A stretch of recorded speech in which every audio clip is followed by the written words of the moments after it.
Hello मेरे प्यारे दोस्तों, आप सभी लोगों का अपने चैनल ग्रेट स्टडी में मैं विशाल पांडे एक बार फिर से स्वागत करता हूं। आज की इस वीडियो में हम लोग डिस्कस करने वाले हैं इंटीग्रेशन की मोस्ट इंपॉर्टेंट प्रॉब्लम्स के बारे में। जी हाँ, वीडियो थोड़ी सी लंबी हो सकती है, आधे घंटे 1 घंटे की हो सकती है, लेकिन आप कृपया करके इसको स्किप मत करिएगा। कहीं ना कहीं से आपका इसका फ़ायदा आपको मिलेगा आपके एग्ज़ाम में।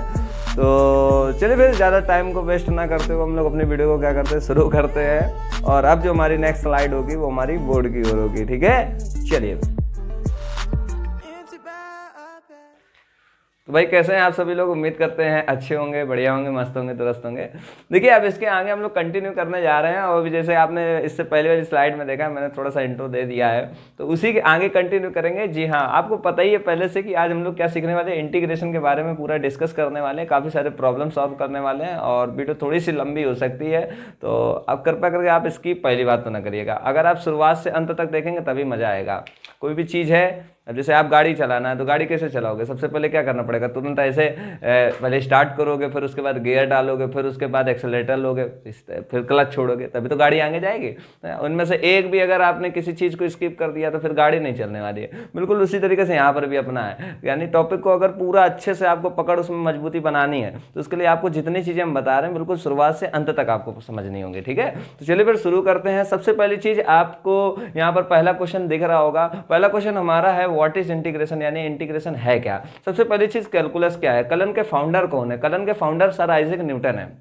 हाँ, थोड़ा सा ध्यान दीजिएगा, सर आइजैक न्यूटन। कैलकुलस आपका मोस्ट इंपॉर्टेंट टॉपिक, 44 मार्क्स का 12th में आता है। इसी के साथ साथ थोड़ा सा और आगे बढ़ते हुए हम बताना चाहेंगे, कैलकुलस के 2 पार्ट होते हैं, एक हमारा इंटीग्रेशन होता है, एक हमारा क्या होता है, डिफरेंशिएशन होता है। इंटीग्रेशन के बारे में आज डिस्कस करेंगे। डिफरेंशिएशन के बारे में हमने थोड़े से पहले कुछ वीडियो बनाई है, वहाँ पर आप जाके क्या कर सकते हो, हमारी पुरानी वीडियो को वॉच कर सकते हो। इंटीग्रेशन के भी बारे में बताएंगे थोड़ा सा। तो इंटीग्रेशन के भी 3 पार्ट होते हैं। जैसे भारत एक देश है, 28 राज्यों में विभक्त है, उसी तरीके से इंटीग्रेशन भी जो है वो 3 भागों में विभक्त है। यानी थोड़ा सा सुनने में लगता है कलन, लेकिन ये चैप्टर बहुत ब्रॉड लेवल पे है। तो इंटीग्रेशन के भी 3 पार्ट हैं। पहले पार्ट में हमारा आता है, ध्यान दीजिएगा, इंडेफिनिट। दूसरे पार्ट में आता है डेफिनिट, और तीसरे पार्ट में हमारा आता है एओआई, जिसको हम फुल फॉर्म में अगर देखें तो एप्लीकेशन ऑफ क्या होता है, इंटीग्रेशन होता है। एप्लीकेशन ऑफ इंटीग्रेशन से ही हम पकड़ सकते हैं कि इंटीग्रेशन है क्या, यानी एक्चुअलिटी में इंटीग्रेशन की डेफिनेशन क्या है। तो एक्चुअलिटी में अगर इंटीग्रेशन की डेफिनेशन को हम पढ़ें तो ये एक प्रकार का लॉ ऑफ एडिशन है, यानी योग की क्रिया का नियम है। योग कैसा? बहुत छोटा छोटा, अत्यंत, यानी इतनी छोटी वैल्यू की जिसको आप समझ नहीं सकते हो। इतनी छोटी जितनी भी चार वैल्यूज होती हैं उनका जो सम होता है, उसका जो प्रक्रिया होती है, उसको हम क्या बोलते हैं, इंटीग्रेशन बोलते हैं। अब इसका यूज कहाँ किया जाता है? जैसे बहुत सारी चीजें, जैसे हम ये मार्कर है बनाया गया, किस लिए बनाया गया? क्योंकि इससे हम कुछ ना कुछ क्या कर सकते हैं, लिख सकते हैं। तो उसी तरीके से इंटीग्रेशन बनाया गया। इसका यूज क्या है? समझ गए, छोटी राशियों को जोड़ने के लिए हम किसका यूज करते हैं, इंटीग्रेशन का यूज करते हैं। अब इंटीग्रेशन का आगे यूज क्या है? तो जैसे हम लोग समझते हैं कि फंक्शन के बारे में आपने पढ़ा होगा, वक्र क्या है, तो वक्र के बारे में थोड़ा सा बता दें कि जैसे मैंने आपके सामने ये x बनाया और ये क्या बनाया, वक्र y बनाया। ठीक है, तो यहाँ पर अगर हम वक्र के बारे में आपको बताएं तो वक्र का मतलब होता है कि कार्टेशियन प्लेन में खींची जाने वाली टेढ़ी मेढ़ी रेखा, लेकिन वो एक नियम पर आधारित। तो जैसे अगर हम बात करें तो टेढ़ी मेढ़ी तो कुछ भी खींच सकते हैं, तो ये भी हमारा वक्र कहलाना चाहिए। बिल्कुल वक्र है, लेकिन एक नियम का मतलब ये होगा, जैसे हमने यहाँ पर सर्कल बना दिया, क्या बना दिया, तो ये एक नियम पर आधारित है। यानी जितने पॉइंट्स हैं, भाई कोई भी वक्र आपका बनता है, कर्व बनता है, तो वो कलेक्शन ऑफ क्या होता है, पॉइंट होता है। उसी तरीके से ये आपका सर्कल है, तो ये भी आपका क्या, कलेक्शन ऑफ पॉइंट है। लेकिन जितने पॉइंट्स हैं वो किसी एक नियम पर आधारित होंगे। यानी उनकी, अब जैसे सर्कल है तो सर्कल को हम क्या बोलते हैं, कर्व बोलते हैं। सर्कल को कर्व क्यों बोलते हैं? क्योंकि एक नियम पर है, टेढ़ा मेढ़ा है, बिल्कुल गोल है। ठीक है, अब इसको वक्र क्यों बोलते हैं? क्योंकि यहां पर आप देख सकते हो ये हमारा क्या है, केंद्र है, और केंद्र से इस पर कोई भी एक पॉइंट आपने P1 ले लिया, ये आपका O है। ठीक है, कोई भी एक पॉइंट आपने P2 ले लिया, ये आपका क्या है, O है। ये डिस्टेंस हमेशा क्या होगी, इक्वल होगी, यानी OP1 बराबर क्या होगा, OP2। तो हम इसको क्या बोलेंगे, वक्र। यानी ऐसा नहीं कि आपने कर्व कार्टेशियन प्लेन पे कोई भी लाइन खींच दी टेढ़ी मेढ़ी, तो वो आपकी क्या कहलाती, वक्र कहलाती। ठीक है, अच्छी बात है, परिभाषा तो बहुत लोग ऐसी बताते हैं, लेकिन फिलहाल के लिए वो जो टेढ़ी मेढ़ी लाइन है वो किसी नियम की पुष्टि पर आधारित हो। ठीक है, तो आपने मेरी इतनी बातों को सुना, और कुछ चीजें नीचे लिख के भी आ रही हैं, कुछ स्लाइडें भी आ रही हैं, उनकी हेल्प से आप समझ सकते हैं कर्व क्या है। और इसी के आगे हम लोग और कंटिन्यू करेंगे, कुछ इंटीग्रेशन के फॉर्मूलों के बारे में जानेंगे। इंटीग्रेशन का फॉर्म क्या है, यानी इस दुनिया में जैसे ही आप एंट्री करेंगे तो इनके लोगों का नज़ारा कैसा है। तो इनके लोगों के नज़ारे के बारे में थोड़ा सा आपको बता दें तो ये हमारा क्या होता है, फंक्शन f(x) ऐसे लिखा होगा, और ये हमारा क्या लिखा होगा, dr। इसका मतलब होता है integration integration of F x और विद रिस्पेक्ट टू एक्स, यानी इसका मतलब है हम इंटीग्रेशन किसका कर रहे हैं, एफ एक्स का कर रहे हैं और किसके सापेक्ष कर रहे हैं, एक्स के सापेक्ष कर रहे हैं। तो इसकी मीनिंग जरा सभी लोगों को समझ में आनी चाहिए, ठीक है। चलिए फिर इसके आगे और कंटिन्यू करते हैं और नेक्स्ट स्लाइड में हमारे क्या है, फॉर्मूले आपके सामने देखेंगे और इन फॉर्मूलों को हम लोग क्या करेंगे, भी तुरंत लर्न करेंगे और फिर उसके बाद हम लोग क्या करेंगे, सवाल करेंगे, ठीक है। चलिए फिर नेक्स्ट स्लाइड की ओर। तो जैसा कि मैं यहाँ पर देख पा रहा हूँ, पहला क्वेश्चन हमारा है इंटीग्रेशन x की पावर n का। तो सभी लोग याद रखेंगे x की पावर n का कितना होता है, x की power n+1 upon n+1 plus का c। कांस्टेंट c हमेशा ऐड करते हैं। कांस्टेंट c पहचान होती है इंडेफिनिट इंटीग्रेशन की। जितना भी आप इंडेफिनिट में सीखेंगे वहाँ पर आपको c क्या करना पड़ेगा, ऐड करना पड़ेगा। फिर इसी के साथ साथ आप देख सकते हैं इंटीग्रेशन cos x का कितना होता है sin x का कितना होता है minus cos x plus c। sec square x का कितना होता है tan x प्लस का c। cosec स्क्वायर x का कितना होता है माइनस cot x प्लस का c। उम्मीद करते हैं आप पहले कभी ना कभी पढ़ चुके होंगे, क्योंकि वन शॉट है, वन शॉट में सारी चीजों को हम लोग ऐसे ही क्लियर करेंगे। sec x into tan x का कितना होता है sec x प्लस का c। cosec x इंटू में cot x का कितना होता है माइनस cosec x प्लस का c। इसी तरीके से आप देख सकते हैं integration dx upon √1 minus x square का ये कितना होता है sin इनवर्स x प्लस का c। कुछ चीजें आपको बताना चाहेंगे। बताना यह था कि जो आप डिफरेंशिएशन में फॉर्मूला सीखते हैं उसी का जस्ट रेसिप्रोकल यहाँ पर हमारा क्या होता है, इंटीग्रेशन में होता है, यानी कुछ एक्स्ट्रा नहीं है। अगर आपके डिफरेंशिएशन के फॉर्मूले अधिकतर आपको याद हैं तो यहाँ पर आपको मदद मिलने वाली है। अगर आपका माइनस यहाँ पर dx upon √1 minus x square लिखा है तो इसको आप क्या लिख सकते हैं, माइनस कॉस इनवर्स एक्स। अगर इसी जगह माइनस होता तो भी आप इसको वैसे लिख सकते थे। इसी तरीके से अगर हम बात करें आगे चलें तो हमारे पास देख सकते हैं 10वें नंबर पर लिखा है integration dx upon 1 plus x square. तो ये आप सभी लोग याद रखेंगे कितना होता है tan इनवर्स x प्लस का c। थोड़ा सा और आगे बढ़ना चाहेंगे, 11वें नंबर पे जो भी फॉर्मूला लिखा है इसको भी आप ऐसे कन्वर्ट कर सकते हो जैसे हमने पहले बताया। e की पावर x आप याद रखेंगे कितना होता है e की power x plus c। a की पावर x आप ये लोग याद रखेंगे a की power x upon log a plus का c। इसको आप कहीं पर नोट डाउन कर सकते हैं। और दो फॉर्मूले हैं और हैं, इनको भी याद कर ले। इंपॉर्टेंट है 16 नंबर 1 अपॉन x कितना होता है log x प्लस का c।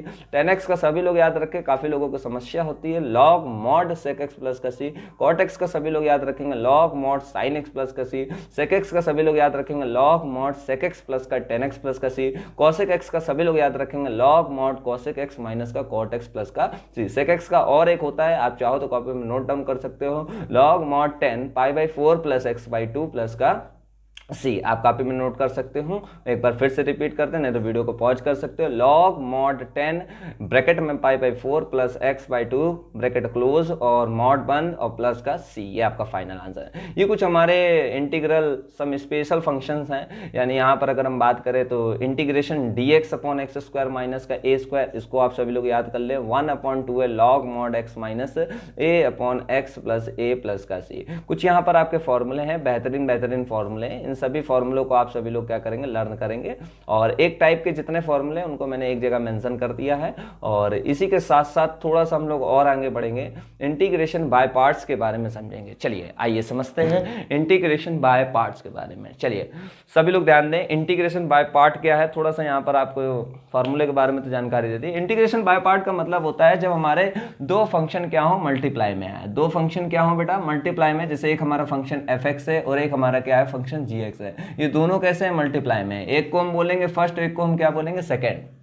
याद रखेंगे सभी लोग, फॉर्मूले सभी लोग याद कर लेंगे, जो हमने बता दिए उतना ही तैयार कर लो, हो जाएगा तुम्हारा काम। तो यहाँ पर अगर हम बात करें तो इसे कैसे करते हैं, फर्स्ट सेकंड का सिलेक्शन। जैसे मान लो क्लास में है 100 बच्चे, मेरे को चयन करना है कौन सबसे ज़्यादा होनहार है, कौन सबसे ज़्यादा पढ़ने में अच्छा है। तो उसके लिए हम क्या लेना पड़ेगा, टेस्ट लेना पड़ेगा। तो बिल्कुल उसी तरीके से फर्स्ट सेकंड का चयन करना है तो इसके लिए हम क्या करते हैं, आईलेट रूल का इस्तेमाल करते हैं। किसका करते हैं, आईलेट का। आईलेट का मतलब होता है I for inverse, L for हमारा लॉगरिथमिक, ए फॉर क्या होता है एल्जेब्रिक, और टी फॉर होता है ट्रिग्नोमेट्रिक, ई फॉर क्या होता है एक्सपोनेंशियल। थोड़ा सा जानकारी देते हैं, ये हमारा हो गया साइन इनवर्स एक्स, ये हमारा क्या हो गया लॉग एक्स, ये हमारा हो गया एक्स स्क्वायर सपोज, और ये हमारा हो गया साइन एक्स, और ये हमारा क्या हो गया ई की पावर। कुछ इस टाइप के एब्स्ट्रैक्टा आपको क्या मिलेंगे, फंक्शन मिलेंगे। ठीक है, आगे हम लोग बढ़ते हैं जरा। तो ये हमारा I is equal to first second का सिलेक्शन करना है। सबसे पहले हमारा क्या है, फर्स्ट सेकंड का सिलेक्शन। जैसे ई की पावर एक्स साइन एक्स है तो ई की पावर एक्स हमारा देखे कहां पर है, सबसे लास्ट में। साइन एक्स कहां है, हमारा उससे ऊपर है। तो कौन ऊपर है, ये हमारा ऊपर है। ये कहां, बाद में। तो ये हमारा फर्स्ट हुआ, ये हमारा क्या हुआ सेकंड। तो साइन एक्स हमारा क्या हो गया फर्स्ट, और ये हमारा क्या हो गया सेकंड। फर्स्ट सेकंड का चुनाव करते ही आपको एक फॉर्मूला याद रखना है, I is equal to first into second. I is equal to first into second. तो ये आपका कितना हो जाएगा, बताइए जल्दी से कितना हो जाएगा। तो एक को आप क्या करेंगे बाहर, first into integration of second minus D upon D x first, सभी लोग फॉर्मूले याद करेंगे, इंटीग्रेशन ऑफ सेकेंड का होल इंटीग्रेशन, यानी इस तरीके से जैसे मैंने बोला, आप वीडियो पॉज करके इसको बार बार क्या कर सकते हो, रिपीट भी कर सकते हो। क्या बोला मैंने, first into integration of second D x minus D upon D x first into integration of second D x का होल इंटीग्रेशन। ठीक है, तो उम्मीद करते हैं कि आपको ये सारी चीजें समझ में आ रही होंगी। आईबीपी के कुछ स्पेशल हैं सवाल, वो हम लोग अभी डिस्कस करेंगे। अभी फिलहाल सारे हम लोग कॉन्सेप्ट कंप्लीट कर ले। तो आईबीपी हमारा हो गया। कुछ हमारे इंटीग्रेशन की इंपॉर्टेंट फॉर्म्स हैं, उनके बारे में भी हम लोग जानकारी लेंगे अभी धीरे धीरे। और बाकी फॉर्मूले आप सभी लोग लर्न कर लीजिए, आपको थोड़ा सा टाइम दिया जा रहा है और इतने टाइम में इतना आप तैयार करिए। और बाकी जो हमारी नेक्स्ट वीडियो है उसका वेट करिए, जल्दी ही आने वाली है, अभी रिसेंट में ही आपकी आ जाएगी। और उस वीडियो में आपको सारे प्रॉब्लम्स हम क्या करेंगे, सॉल्व कराएंगे। पहली वीडियो में हमने कौन कौन से टॉपिकों को कवर करा, तो पहली वीडियो में हम लोगों ने कवर करा कि इंटीग्रेशन है क्या। पहली वीडियो में हम लोगों ने क्या कवर किया, इंटीग्रेशन है क्या, व्हाट इज इंटीग्रेशन। और दूसरी चीज हम लोगों ने ये देखा कि इंटीग्रेशन के हमारे फॉर्मूले कौन कौन से हैं, इसका यूज कहाँ पर है। ठीक है, यानी इंटीग्रेशन यूज, ठीक है, यूज ऑफ इंटीग्रेशन यहाँ पर लिख सकते हैं, यूज ऑफ इंटीग्रेशन। और इसी के साथ साथ हमने और भी चीज़ें कुछ कंप्लीट करी, जैसे हमने आईबीपी यहाँ पर क्या करा, कंप्लीट करा। तो इन 3 टॉपिकों के बारे में हम लोगों ने आज डिस्कस करा है। और थोड़ा टाइम लेंगे और थोड़ा सा हमें क्वेश्चन का पीडीएफ बनाना है, और उन क्वेश्चन के जस्ट जैसे ही पीडीएफ बन जाएगा बस हम तुरंत आप लोगों को क्या है, वीडियो प्रोवाइड कर देंगे। और बस ज़्यादा समय नहीं लेंगे, इस वीडियो में आपको जितना बताया गया उतना अच्छे से आप तैयार कर लीजिए। नेक्स्ट वीडियो का वेट करिए। Thanks for watching.